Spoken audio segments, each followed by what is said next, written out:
Benavidez, Morrell, who wins? It's gonna be a good fight. It's gonna be a good fight. 50-50 fight.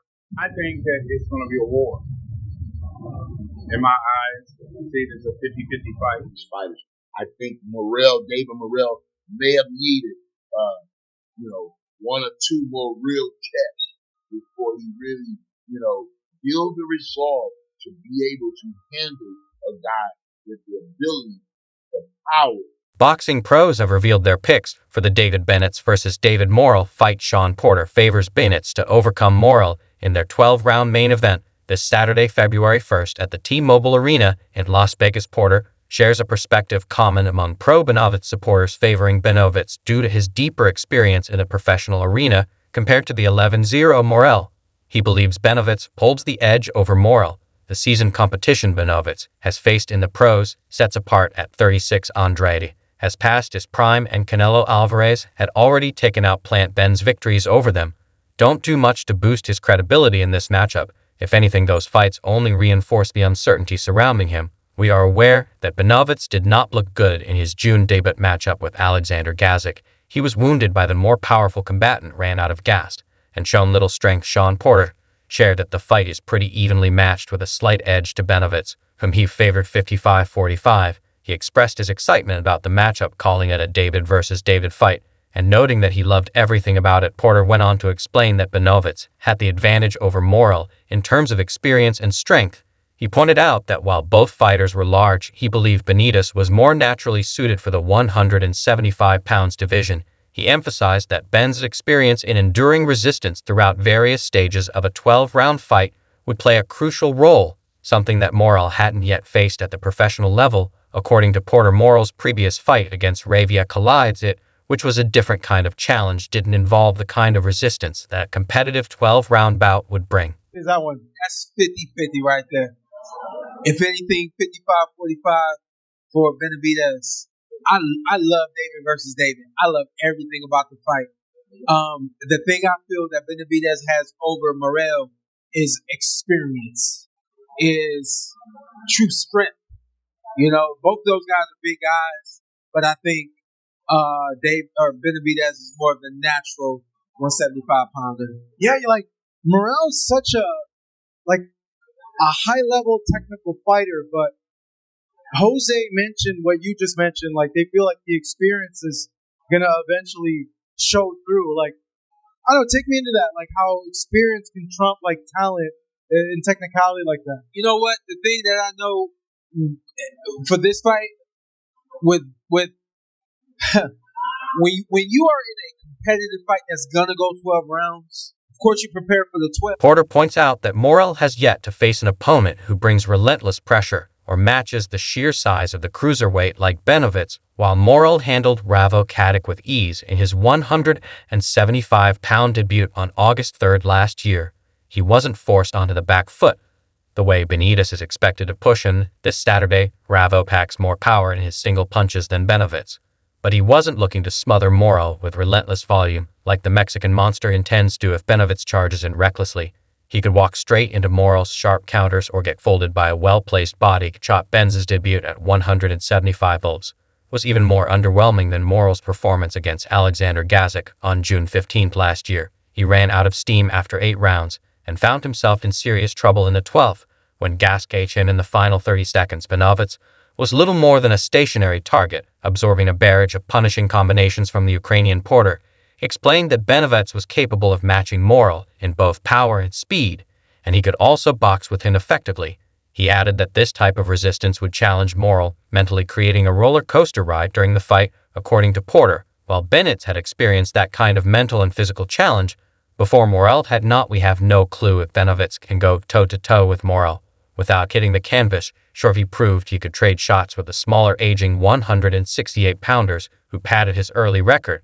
But that approach fell apart at 175 against Gasic. He got rocked, then pointed fingers at his injured hands, an excuse that sounded more like damage control than reality. He might get knocked out early like Morrell has the ability to chip away at Ben Ace's head, which is like a block of granite, as we witnessed in his bout with Gasic. Beans absorbs head shot far better than body blows. A vulnerability that makes sense. His love for food often leads to significant weight gain between fights, and like many fighters with a long torso and fluctuating physique, his midsection remains a clear weak spot when asked if he could envision Benavidez defeating Morrell in 6 rounds similar to his victory over the smaller and older Demetrius Andrade on November 25, 2023. Porter expressed that he was favoring Benavidez, but wasn't sure if he speculated that it might take 8 or 9 rounds for something like that to happen with Morrell, given that Morrell was bigger, taller, and younger than Andrade. Porter clarified that although Morrell was the same height as Andrade, he was much stronger and had more physical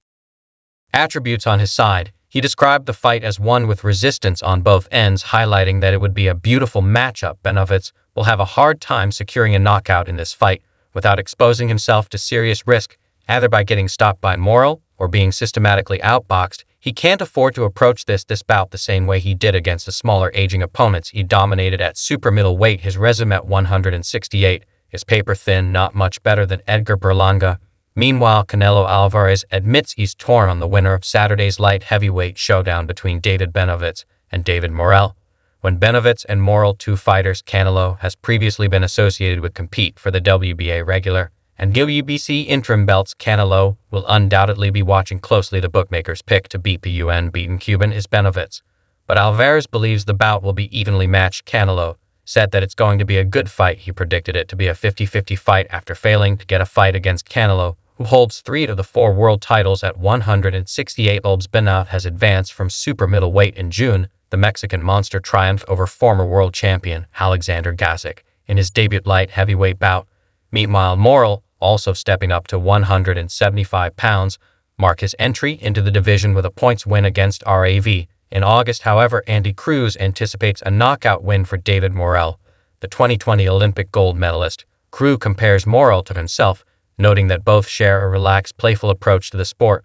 Benavidez appears visibly tense, a mix of anger and anxiety, as he gears up for his showdown with Morrell. Watching the Mexican monster, it's clear he's carrying the weight of uncertainty, fully aware that this fight could be his undoing, but potentially rendering all the hard work of his career meaningless. The realization that his time at the top may be coming to an end seems to haunt him, pushing him to adopt an intimidating demeanor in an attempt to shake Morrell's confidence. Benavidez never sought this fight, having sidestepped Morrell's persistent call-outs since 2022, and for good reason. For the past 5 years, he's been cashing in against older, smaller opponents who were well past their prime. A showdown with Morrell threatens to derail that lucrative streak, forcing him into a challenge he's long avoided. What I can say about Morrell is he's a typical Cuban fighter. He's always smiling, and he's always dancing. I see him very similar to me, always joking and always dancing. Perhaps he's even worse than me, said Andy Cruz to the media, analyzing the David Benavidez versus David Morrell fight for next Saturday, February 1st. Cruz continued about David Morrell in terms of his focus for this fight.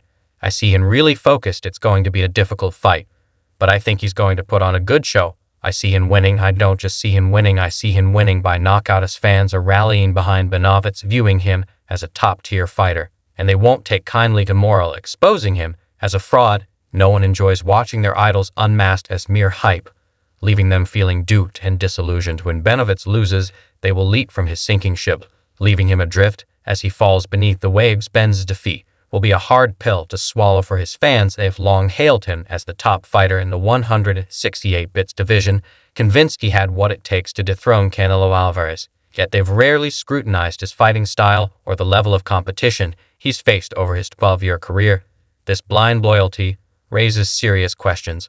Looking at Benz's most recent bout against Alexander Guk makes it clear that he is a complete fool and was never the fighter that the Nave fans believed him to be. Compared to Benz's thin resume, his performance makes it clear he's yet another carefully crafted fighter, propped up by bouts against aging, undersized opponent while competing outside his true weight class. Light heavyweight contender Otto Katic believes David Morrell's path to victory against David Benavidez lies in maintaining his composure through the crucial first 6 to 8 rounds. Meanwhile, Diego Pacho, a super middleweight contender, thinks David Benavidez will defeat David Morrell. In a conversation with Shazid, Paco offered a sneak peek into the highly anticipated light heavyweight showdown, reflecting on his recent sparring sessions with Benavidez. However, his habit of repeatedly calling him David might leave viewers second-guessing which fighter he means. Maybe one of them should adopt the nickname Goliath just for this particular bout. Tro told Zittel that Benavidez had been looking very impressive, having spent the past few weeks training alongside him. He praised Ben 8's great shape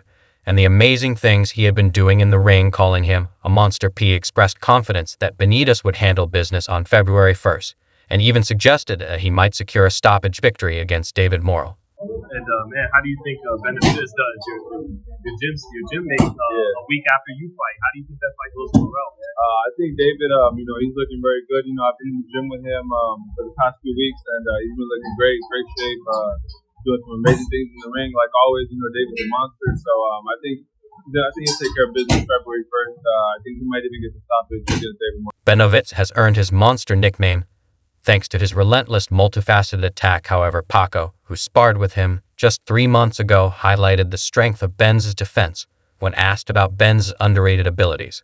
Whose eyes lit up as he emphasized Benz's defense. He pointed out that while Benavidez often stands upright, his defensive skills were exceptional. Pooh explained that Benavidez was very skilled at pulling back and then quickly countering with punches, making his defense surprisingly effective.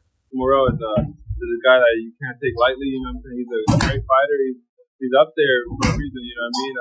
One of the best Cubans out right now. So it's gonna be a great fight. But I just feel like David is one of those guys who's a monster and just doesn't let anyone take it from him. And when he's in there, he's just going in there for the kill. And of course, I feel like Morrell is maybe gonna be his toughest opponent yet. Added that Benavidez is constantly looking to improve. Co shared with Seidel that Benavidez films everything, paying close attention to every detail. He explained that Benavidez carefully watches footage focusing on small aspects like footwork and shoulder movements and makes adjustments accordingly. Paco appreciated that Benavidez shared this knowledge with him, constantly offering tips and suggestions that he believed would benefit P's own. I think he has a really good jab. He's a good fighter. He keeps his distance really well, so I feel like that's going to make it hard for David in the early rounds.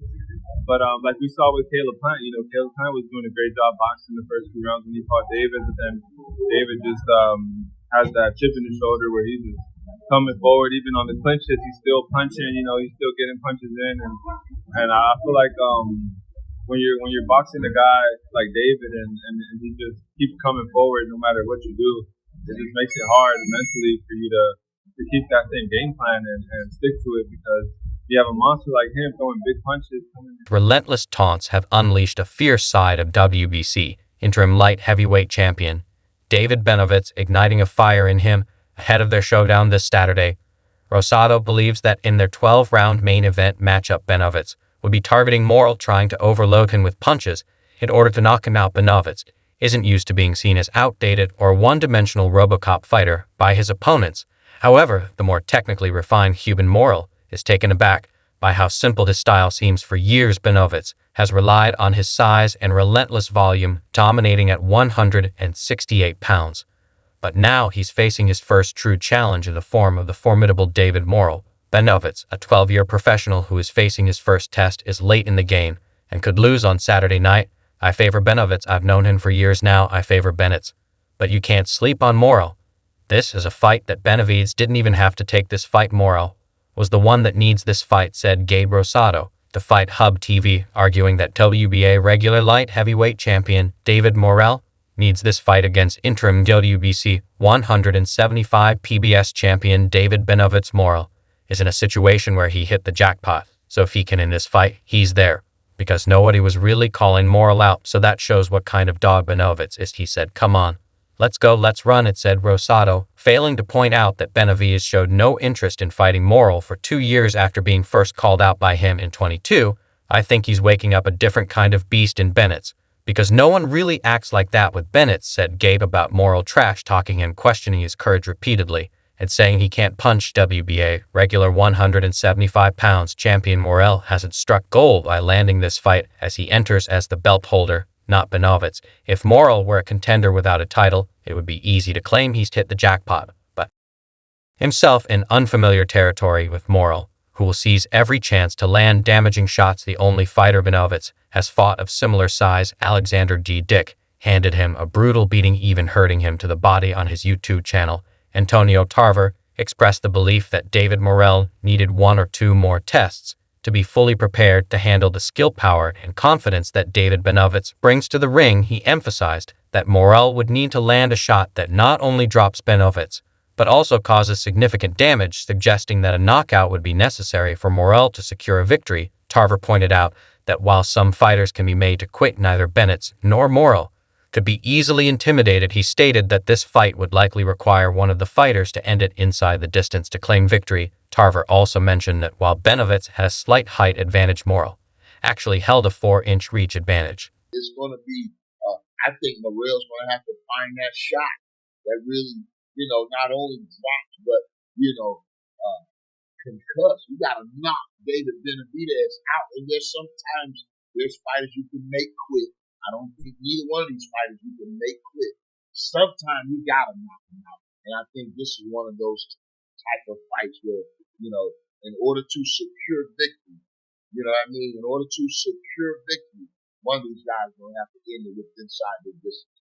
And I think when you look at, what they bring to the table, David Benavidez is going to have a little reach inside it, man. Seems Tarver has fallen for the hype, echoing the same points other Benva supporters often make. If you block out the noise from his fan base and focus on two key things: his imposing size and B, the aging, smaller opponents he's been dominating, you'll quickly realize he's nothing more than a classic weight bully. Tarver mentioned that he believed Morrell would be one of the more gifted fighters Benavidez had faced. He acknowledged Morrell's considerable talent and highlighted the experience Benavidez had gained from facing top-tier fighters like Caleb Plant and others. Tarver also referred to the tough challenge Benavidez faced against light heavyweight Alexander GK, emphasizing the competition Benavidez had encountered in his career. Benavidez doesn't deserve all the hype for his win over Caleb Plant, especially considering how much more impressive Canelo Alvarez's performance was. While Plant held his own in the first 5 rounds against Benavidez, showcasing his skills, Canelo completely overwhelmed him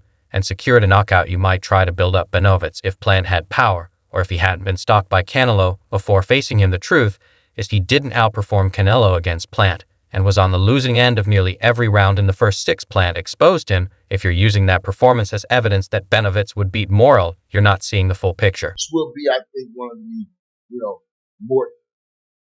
more gifted fighters that Benavidez has faced. I think David Morrell comes in with a lot of talent. You got a guy that has a talent like both of these guys.